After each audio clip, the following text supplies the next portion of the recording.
in Acadiana is Ollie Bear. All right, the original plan was it was a music event. French-speaking journalists, thousands of young people going to Blackham Coliseum.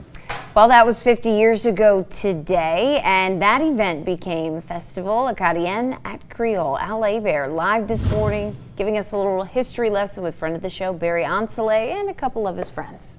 Good morning, guys. Hey, good morning. You know, this is really cool. These guys were here for the very first one.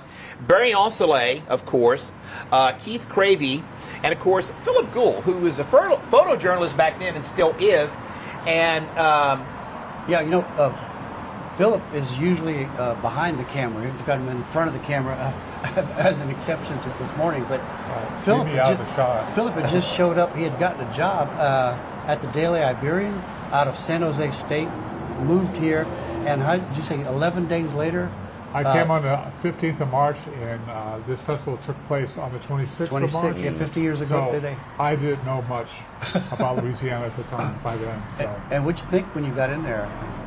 What did I think? I thought that this is a huge event, huge crowd, and I didn't know any of the musicians, and I just responded to what I saw as a photographer. And the star to me was Nathan Abshar. Oh yeah? Because he was just dynamic and lively. Superb showman. Yeah, a total showman, and so it was fun. I enjoyed it a lot. It did not realize how important this was at the time. I just took it at face value. Well, I remember, only later did I learn.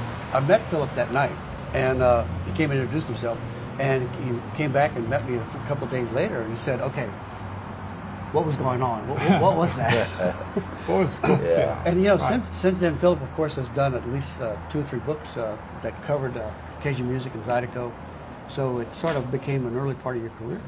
But I don't think significant part. Yeah, I don't think any of us really knew No. what was going on or how momentous the event was. I mean, we knew it was great that the turnout, but we didn't realize that we'd still be doing this 50 years on, and also we did not realize the culture.